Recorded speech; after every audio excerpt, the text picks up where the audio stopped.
On the edge of town stood a small, quiet house, a house that hadn't felt warm in days. Inside, the two siblings waited alone, no lights on, just the cold glow of the TV. And the sound of their own breathing. Then, the phone rang, a sharp, sudden sound that cut through the silence like a knife. They picked up, and the voice on the other end whispered the words that shattered their world. "I'm sorry. Hello? Is anyone Your mother there? didn't make it." They went to her room, hoping maybe it was wrong, but the bed was untouched, and the air felt colder than ever. That's when they saw it, a shadow.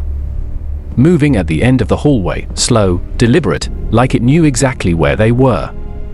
They looked down, and saw fresh footprints on the dusty floor, two small ones, and one adult-sized. That night, as they tried to sleep, someone gently pulled the blanket over them, a soft, familiar touch. They opened their eyes and looked at the mirror Mom? across the room. What's happening to The your doorway shadow? was empty, but in the reflection, someone was standing behind. That night, the bedroom door creaked open on its own, slow, deliberate, as if someone was watching them sleep.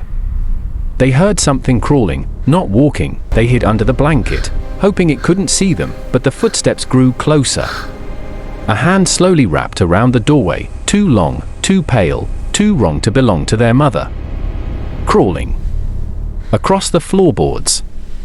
A whisper slipped out from the corner of their room, a voice that sounded exactly like their mother. Makes me stronger. They grabbed a photo from the floor. Their mother's face was scratched out, as if someone didn't want them to remember her. The voice in the hallway shifted, morphing into something deeper, hungrier. They ran. The thing behind them rushed after them. No footsteps, just a dragging sound.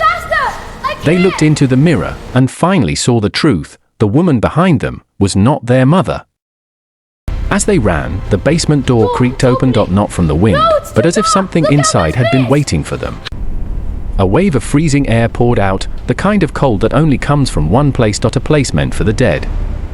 They heard breathing from below, slow, heavy, like someone struggling to stay alive.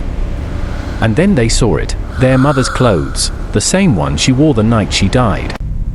The walls were scratched with messages written by someone desperate or something pretending to be.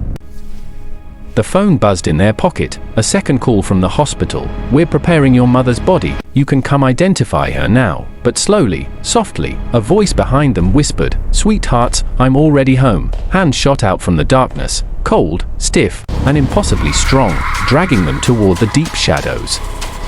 And then, from the darkest corner, their real mother stepped forward, her lips sewn shut, her eyes empty, and she was still wearing her hospital. And then they felt it, like invisible hands tugging at their ribs. The creature wasn't trying to replace their mother. It was trying to replace them. Memories they didn't recognize flashed through their minds. Their mother sobbing in a hospital room, whispering, "I'm sorry. I beg you, release them. Please let them live." Please, no more. The creature stepped closer.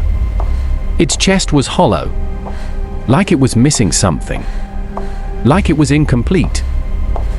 Noah screamed as the pull grew stronger. Liam held him tight, fighting against it with everything he had. "You were never meant to survive," the creature whispered. "Your mother traded herself, so you could live. Now I must take her place." Then, a soft glow filled the room. Warm. Familiar. A woman's silhouette stepped forward. Their real mother. You don't belong to She the wrapped her dark. arms around her boys. "You don't belong to the darkness," she whispered. The shadow shrieked, stumbling back. The creature realized it couldn't take the boys. Not while their real mother's love protected them. Light clashed with shadow. You must keep living, she told them, fading like sunlight. "Remember, my love didn't end." And then she was gone. Liam and Noah stepped into the dawn alone. But this time, they weren't afraid, because love had defeated the darkness, and somewhere above them. Subscribe for more interesting horror stories.